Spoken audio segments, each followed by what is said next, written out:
35 seconds of logos. Sure, I'm glad Ian Holm is here to remind me of that unpopular trilogy of movies that came out more than 10 years ago.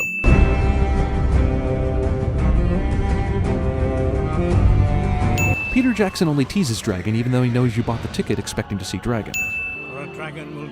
This is a lot of exposition even for a Lord of the Rings movie. It began as you might expect. If he's writing all this to Frodo, why does he need to do the whole "it began in a hole in the ground" crap?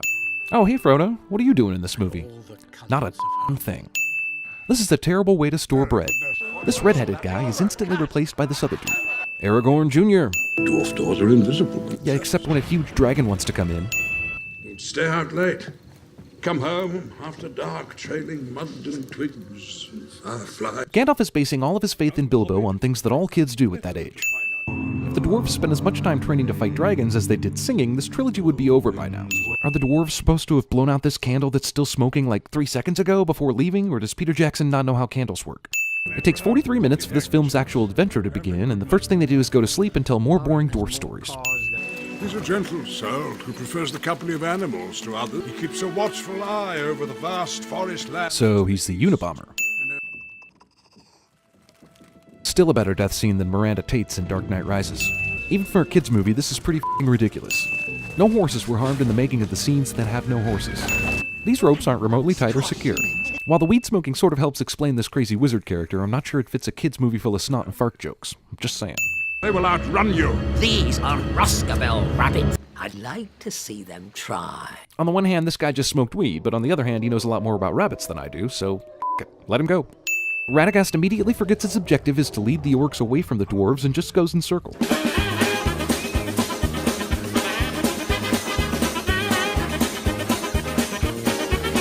Bilbo's sword isn't glowing despite the fact that there are tons of orcs around. Man, Middle-earth simply did not believe in handrails. Is this the same spot where Frodo got stabbed in Fellowship? Are you really just cramming in every single possible connection to the other trilogy that you can? It's his excessive consumption of mushrooms. Jeez, the guy smokes weed and does shrooms? I think maybe all it takes to be a wizard in Middle-earth is a drug habit and a robe. Because there is none.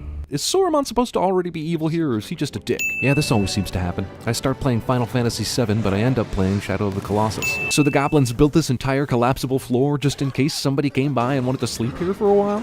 This fall would definitely kill Bilbo if this movie wasn't taking place in a physics-free zone. Man, no one tell Radagast about this place. Didn't Gandalf say, The blade is of elvish make, which means it will glow blue when orcs or goblins are nearby. and didn't Elrond say that this sword was of elvish make? So then why isn't this blade glowing near all these goblins? Or Gandalf's sword, Glamdring, also made by elves. Rings don't land on fingers like this, unless you're in Middle-earth, where it happens in the first movie of every trilogy. You can totally tell where the video game and the movie sort of became one. See, no physics allowed in Middle-earth. We're supposed to care about this perilous journey that isn't remotely perilous for anyone. This kill is lucky, but this kill is downright inexcusable. How does this blow not take his face right off? A minute ago, Azog wanted Thorin to himself, then he changes his mind and orders a henchman to do it, giving Bilbo just enough time to save the day. Eagles? Again? Is that the only way Tolkien knows how to resolve things?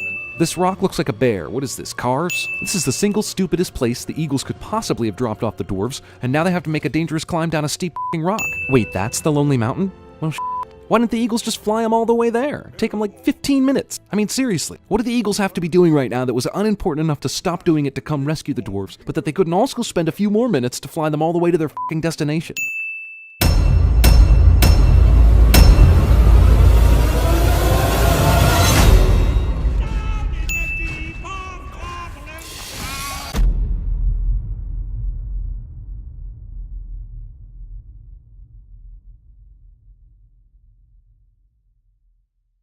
Looks like Def Leppard is here for the Rock of Ages video shoot. And oh look, Rick Allen's here.